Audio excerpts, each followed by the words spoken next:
আসসালামু আলাইকুম। আহ, আরেকটা বিষয় যেটা সরাসরি ভোটের মধ্যে আসবে, আর যেগুলো আমি আগে বলেছি সেগুলো তো ইনডিরেক্টলি, যেটা সরাসরি আসবে ভোটের মাধ্যমে, হ্যাঁ নার মাধ্যমে, সেটা হচ্ছে নারী কোটা। মানে আগে আমরা জানতাম যে নারীদের 50টা সিট কোটার মাধ্যমে আসে, they are not elected, they are selected, like Mumtaz.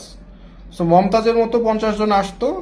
এই জুলাই কোটা বিরোধী আন্দোলন করার পরে, জুলাইয়ের আপরাইজিং এর হওয়ার পরে, সেটার থেকে বলা হচ্ছে 50 থেকে 100টা করা হবে জুলাই সনদে হ্যাঁ ভোট দিলে। সো আগে কোটা ছিল 50টা, সেটা বৃদ্ধি করা হবে 100টা। কেন? কারণ হচ্ছে নারীদের উপর বৈষম্য করা হয়, সামথিং লাইক দ্যাট। আমি জানি না আসলে এই বিষয়টা কেন। আহ, বাংলাদেশে খালেদা জিয়া, শেখ হাসিনাকে ভোট দিয়ে এই দেশের মানুষ বছরের পর বছর ক্ষমতায় নিয়ে এসেছেন। এটা আমরা তো আমেরিকানের মতো না। আমেরিকায় যেমন ওই একটা মানে ওর জন্মের পর থেকে কোনো একটি ফিমেল প্রেসিডেন্টকে তারা ক্ষমতায় বসায় নাই। আমেরিকানরা এটা করে নাই, কখনোই না, এটা হয় নাই।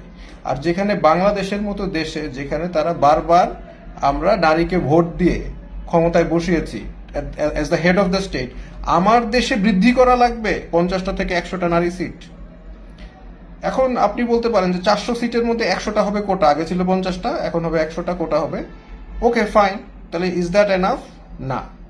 আপনি যদি হ্যাঁ ভোট দেন, দ্যাট ইজ নট এনাফ। তারা বলতেছে বাকি যে 300টা থাকবে, সেই 300-র 5%, প্রত্যেকটা দলের 5% করে মেয়েদেরকে দিতে হবে। তার মানে শুধু ওইখানে কোটা না, আবার ওই মানে সিটের ওইখানেও আরেকটা কোটা থাকবে। ওকে, তাহলে বাকি যে 295 থাকে, কেন দিতে হবে আমার 5%? কেন দিব? যদি আমার কাছে যদি ভালো না লাগে, আমার আমার যদি যোগ্য ব্যক্তি থাকে, পুরুষ থাকে, আমার কেন 5% দিতে হবে? আমি তো কোটা, আপনি তো দিলেনি 100%। আচ্ছা, তারপরে বাকি 95% কি তাহলে কি শুধু পুরুষরা? সেটাও না। ওইটার মধ্যে নারী পুরুষ একসাথে কম্পিট করবে।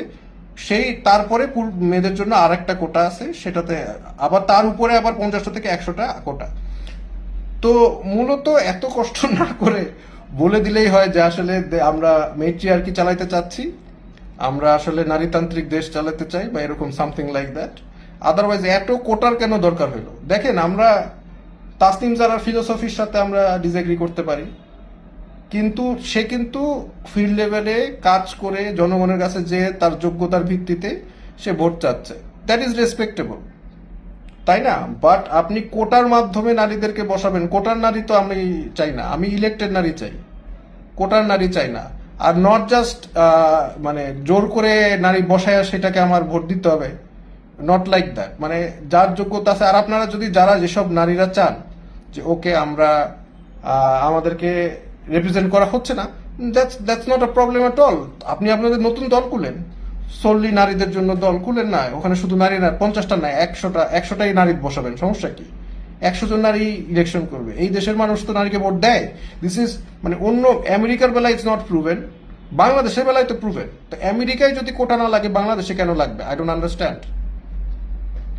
তো এইটা হচ্ছে আরেকটা ইস্যু। এই যে হ্যাঁ না ভোটের আরেকটা ইস্যু, আপনি যদি হ্যাঁ ভোট দেন, তাহলে দেশটারে কোটা বানায় ফেলবেন। মানে আমার পার্লামেন্ট, আমার যে ল মেকার্স, যে আমার জন্য আইন প্রণেতা হবে, তারা হবে মমতাজ। তারা কি হবে? মমতাজ। কারণ আপনি 50টা কোটার থেকে 100টা করতেছেন, এইটার মধ্যে ঐক্যমত হয়েছে, সামহাও সামহাও হয়েছে, আই ডোন্ট নো, বাট হয়েছে। সো এইরকম আপনারা করতেছেন।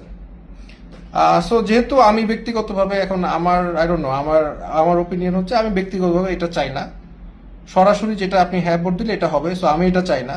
সো আমি না ভোট দিব। আমি চাই যোগ্য ব্যক্তি, নারী পুরুষ যাই হোক, যোগ্য ব্যক্তি একই প্রক্রিয়ায়, সেম প্রক্রিয়ায় হচ্ছে ইলেকশন করবে, করে ক্ষমতায় আসবে। যদি যোগ্য নারী হয়, তাহলে মানে আমরা দিব ভোট, ইয়েতে আসবে, পার্লামেন্টে আসবে, সমস্যা কি? যে যেই ক্ষেত্রে মনে করেন আমরা দিয়েছি আগে, আমাদের প্রেসিডেন্স আছে, যেটা আমেরিকার নাই। সো এনিওয়েজ, এই জন্য এটাও আরেকটা কারণ যেখানে আমাদের আসলে আমি, আমাদের না, আপনারা আপনার ডিসিশন নেন, মানে আমি না ভোট দিব।